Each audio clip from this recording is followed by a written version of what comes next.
I love Spotify. I think Spotify is truly amazing in the fact that I have the world's music at the palm of my hands.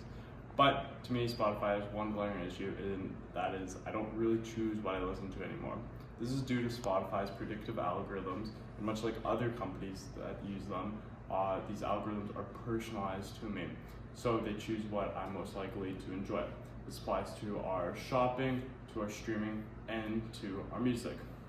This is why in a 2025 paper, CORH stated that these personal algorithms are taking away from our choice and devaluing our choice as well. Our choices go beyond just what we consume and what we watch and what we stream. This shirt that I'm currently wearing, I bought after watching Call Me By Your Name, which was recommended to me by Crave's personalized algorithm for me. These personal algorithms do have real world effects, and this is why Ori Shroud goes even further by stating if we allow these personal algorithms to go any further beyond what we consume and our culture and go into our political sphere, then these will undermine our democratic practices.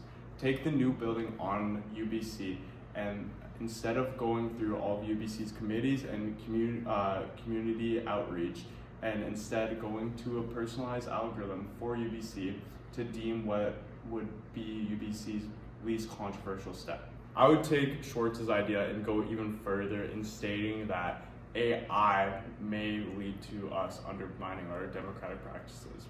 I would like to go back to my Spotify example and state that currently Spotify's newest update has introduced not predictive algorithms, but new generative AI to create playlists.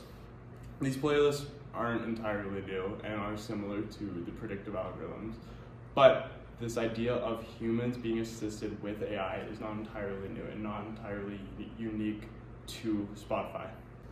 In a 2023 experiment by Vincent and Mantu, they had proved that there's a positive correlation between people using AI and people adopting AI bias.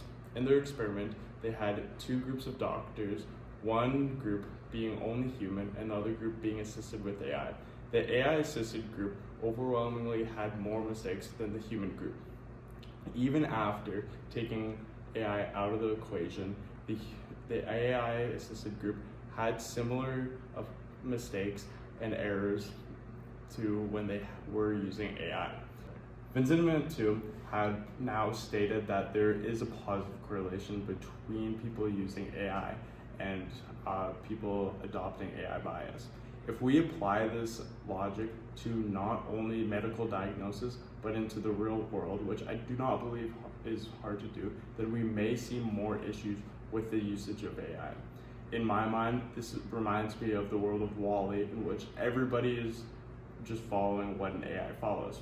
Now, this is an extreme case of us undermining our democratic practices, but I do think it is a valuable one to point out because we must address the most extreme cases to protect our democratic practices.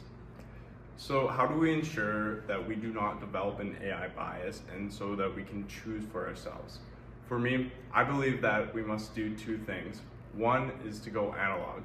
I believe that we should start shopping in person more. We need to choose for ourselves. I understand that a lot of stores do use marketing to draw our eyes towards things, but at the end of the day, since we're going in person, there's no robots and no algorithms choosing for us.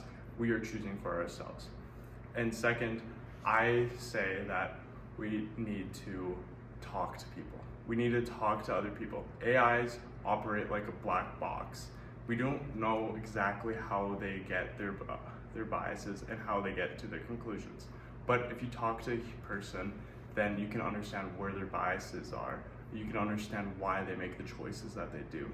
And thirdly, I know I said two, but thirdly, I do believe that we need to become more pretentious as a society. We cannot just allow AI or predictive algorithms to choose for us and to choose bad AI slop for us to consume. We need to be more pretentious, and I don't mean to be snobby and to be rude to other people about what we are consuming, but to be pretentious in our own time so we are actually valuing our own time. Now, these choices are not the easiest to make, and at times are more difficult than resorting to predictive algorithms or resorting to AI. but they allow us to connect with each other more, and they allow us to truly choose for ourselves. So that's why I say, choose me for democracy.